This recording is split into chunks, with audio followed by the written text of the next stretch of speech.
Hello, in this video we're going to talk about 8 ways to increase your Etsy sales. My name is Nat and let's get started. First point, to make your shop looking more trustworthy, I recommend you to do it through create some branding on your banners, on your shop icon, on your profile icon and on your listing thumbnails. You can create them either yourself, either you can use some ready-made templates, you can buy them on Etsy. Why you need to do this? Because when your potential customer comes inside of your shop, it might create some branding feeling, and this branding feeling highly increase the trust of potential customers to your shop.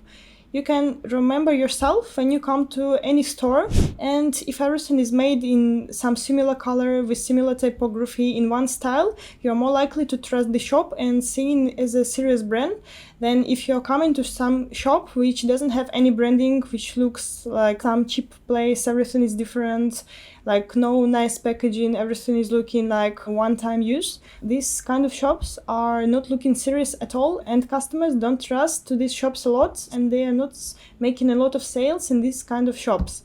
If you remember, all big brands, all of them has generally some strong branding, and you can see it even in their websites, in their applications, with communicating with this brand in all stages. So you can start with creating nice Etsy shop banners with nice profile picture, store picture and listing thumbnails. If you want to save time and money, I recommend you to go to Etsy and find some ready templates about Etsy banners.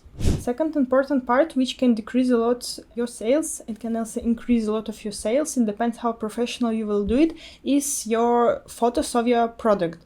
These photos should be made really in good quality, because photos is one of most important stuff in your store, because customer generally choose product from photos. If your photo will be small with low quality, if on your photo is not so clear what you're exactly selling, your sales can decrease a lot. So you should make this kind of photos with good quality, with good resolution, and it should be really clear from this photo what you're selling exactly in your shop.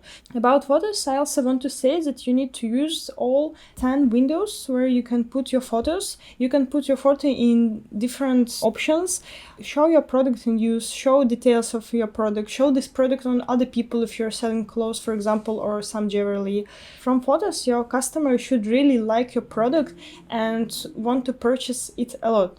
So making good photos is really one of the most important points if you plan to develop your Etsy store. Third important point is to make a clear and really good and detailed description of your product.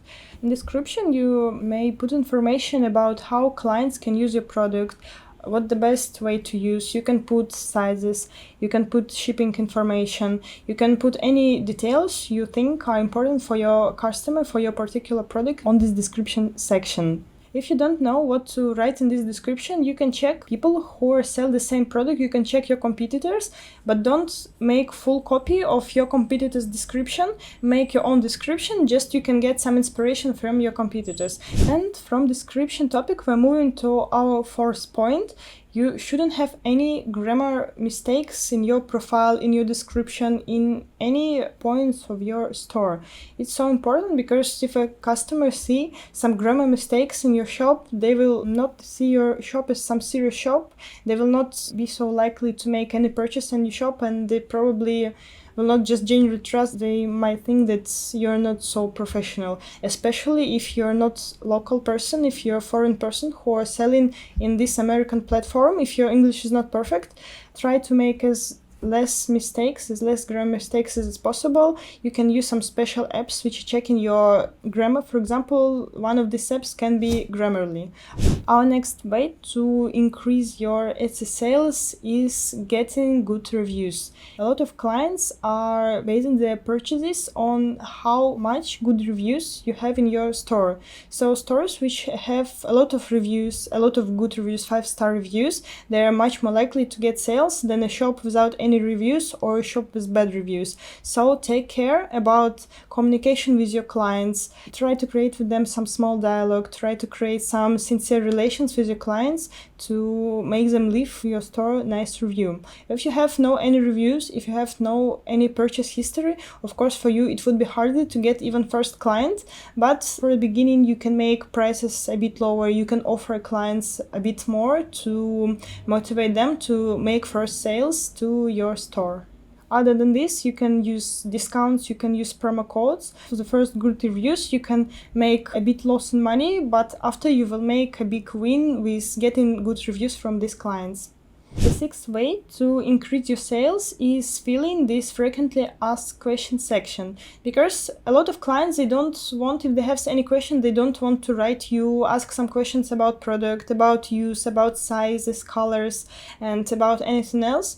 A lot of people are either don't want to communicate with seller, either feel shy to text, so if they will not find answer on question they have, they are more likely to move to other seller and buy from other seller which has this frequently asked question section. So I highly recommend you to fill this frequently asked question section and put around 6-10 questions and answers that generally your clients have.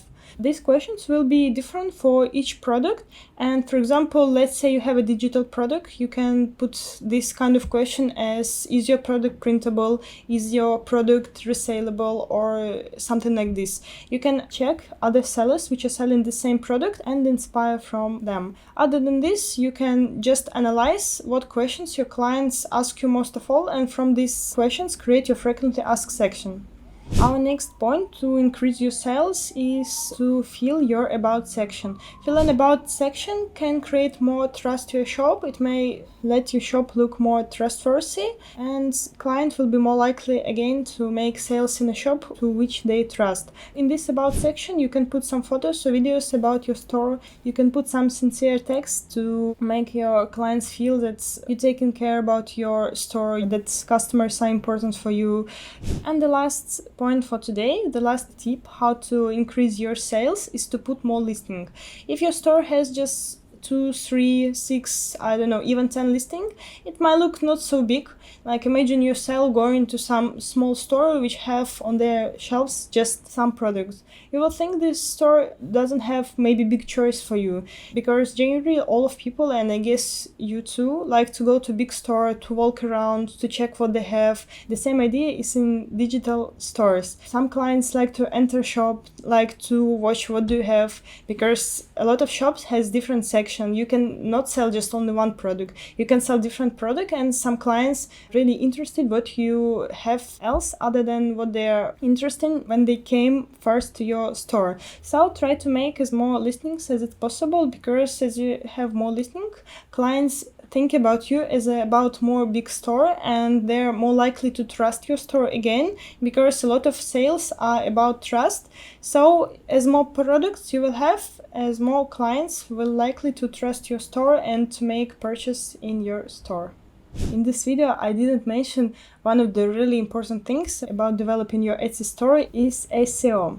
We will talk about this SEO more detailed in one of our next videos, because this topic is so wide that it's impossible to tell in just 2 words about this. We will cover this in our next video. I want to talk more detail about each point I told today, so links to videos where I will tell more detail about each of the points we were talking today, I will attach in description below. Thank you for watching. If you have any questions, drop them in the comments below, and see you in the next video.